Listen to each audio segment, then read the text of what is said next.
Good morning, hand. Today's going to be 10-6. We are at a 10-L game.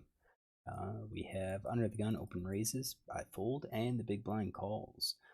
We don't have much on under the gun. We have 22 hands right now. He's playing 29-10, so I think all we can do is just go off of a somewhat of a default raise first in range for early position. You could see that he hasn't raised an early position yet, hasn't even played an early position yet. So we're just kind of flying blind in this situation. So I put together a range like this. This is about 12%. Just kind of a standard early position range. You've got your pocket pair, you've got your broadways, some of your broadways.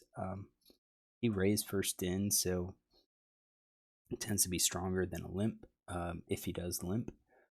And we're just going to go with this. Big blind's playing at 18.95. We've got better information on him. He plays 21% from the big blind. He's called 18%, so 6 out of 33. Our 3-bet stat looks like it's about 5%. And we have quite a few notes on him in terms of 3-bet. So we've got, 3-bet range is kings plus a6 suited, but then we have a 4-bet range of like aces, kings, tens, ace, king, ace, jack, so with this range, we're looking probably put together something like this.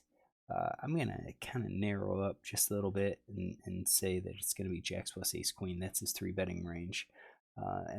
And everything else is probably a call. So this is like 20%. He's getting a discount in the big blind. I disagree with playing all of these hands. You're going to be out of position. You're against an under the gun player that should be stronger. So even calling some of these speculative hands, or maybe even these like king 10 or king 9, you kind of figure to be dominated by better hands. So, what's the point of calling at that point? Why call?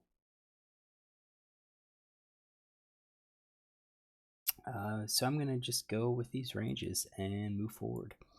So the flop comes down 10-8-6, all spades.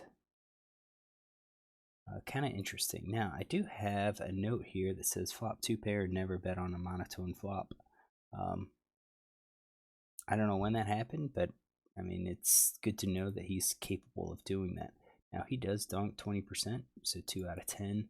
I don't think this is a board to really expect a donk bet. So he checks. And then we have pre-flop razor bets, and he bets about half pot here. His Cbet so far is 1 out of 2. That's when he's in position. So I think you can say probably flush set, over pair, top pair. I'd kind of expect him to Cbet. Maybe the pocket pair below the top card, nines. I guess you'd have 9-8, that could work. Sevens possibly. Yeah,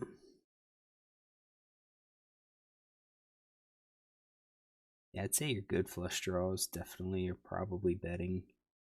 Let me take this out, these pairs.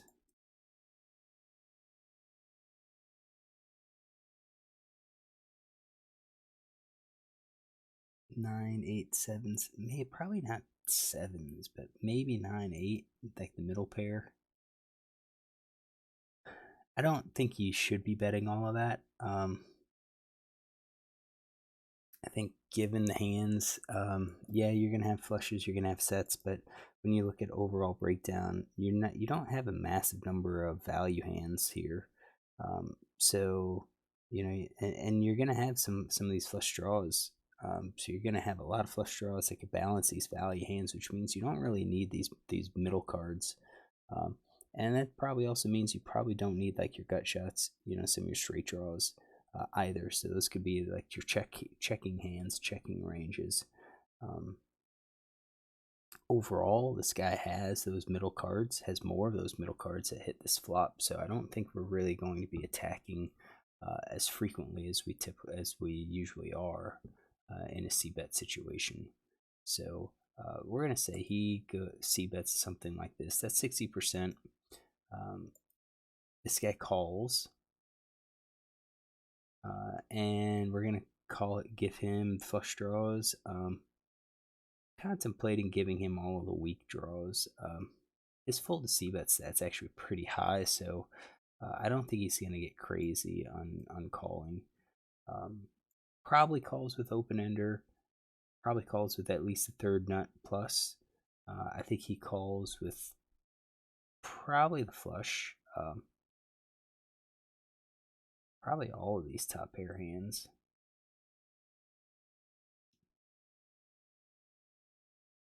We call with these middle cards.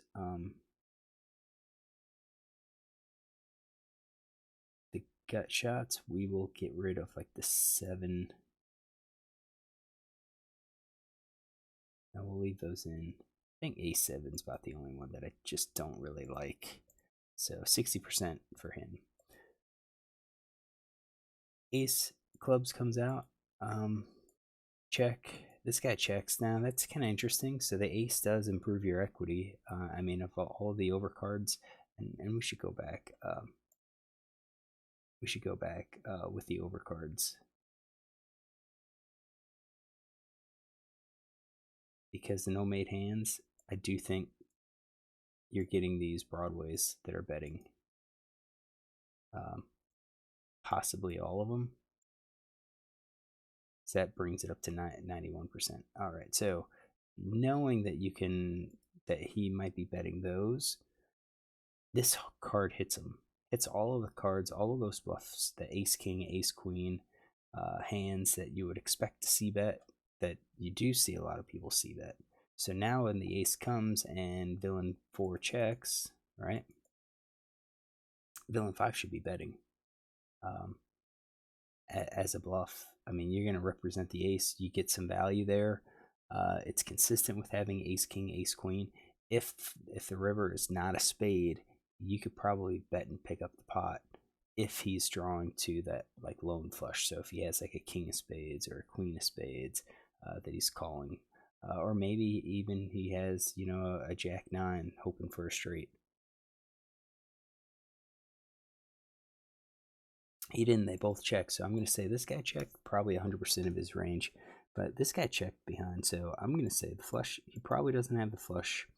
Kind of think he probably doesn't have a set. I kind of expect a set to be betting here. And we could change it and say 50% of the time he would bet with the set. So that gives him a chance where he's scared of the flush. Probably 2 pair 2.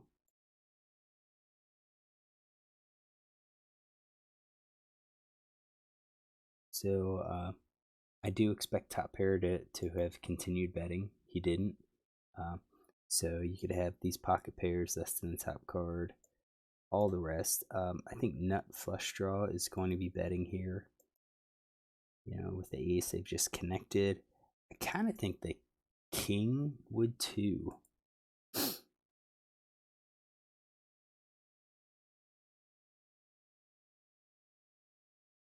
So I'd do something like that. So I think his hands just kind of got weaker, quite a bit weaker.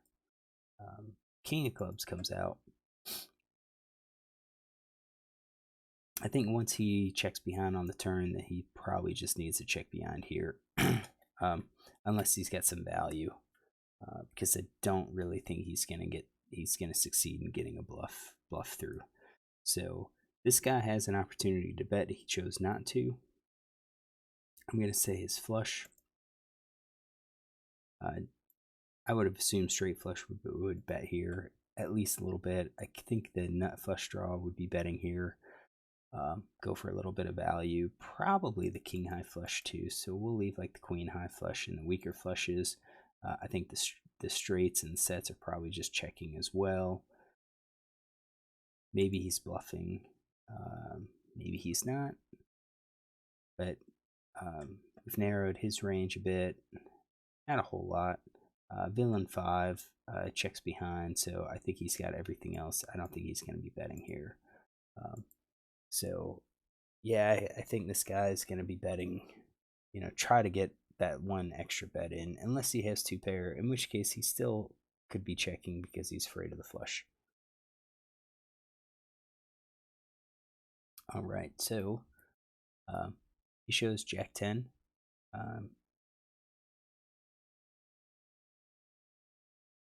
And we have it. We've got that in the range, Jack 10. So he's calling top pair with the spade draw. Okay, that kind of, we have it in his range, kind of makes sense. He shows King Queen. So it's good. We kind of put that in there. He had the flush draw. He missed as well. That's why I kind of think, man, that ace helps him out. He just goes, he fires. He may be able to pick up that pot right on the turn. You bet. You get one extra bet in. King comes. At this point, you don't expect a hand like a jack of spades, like only jack of spades to call on the river. So I don't think there's really any value to bet on the river with a hand like king queen. But you would have made your extra bet on the turn. So the pot was 12. You can go ahead and bet 6 again. Half pot, 50%. You just made 6 more big blinds. So not really. Pre-flop play I think is probably okay. Nothing too crazy. Check call with Jack 10 is probably okay. I don't really think I have too much concern there.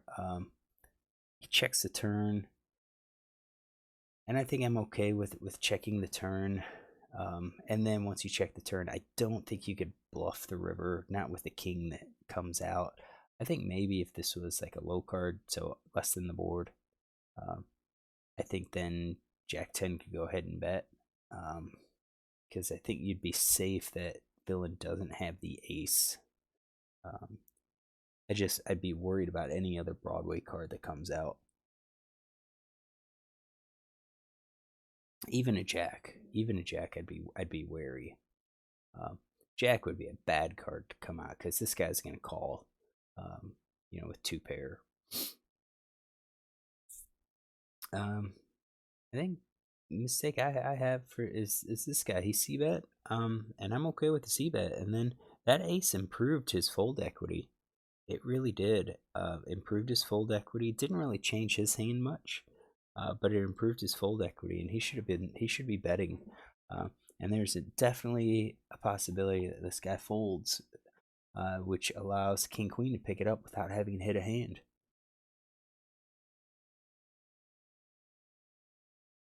And again, once that king comes out, he could bet, but I don't think there's any value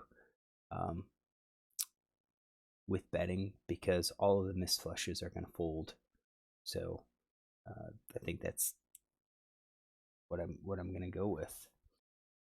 So what we could do is take some notes here. This guy raised first in. I think it was 2.8. Yep. So it was RFI 2.8 big blinds under the gun with King Queen. He is in position. He bet 50%. Check on a 10 of spades, 8 of spades, 6 of spades, ace of clubs, king of clubs. And then this guy,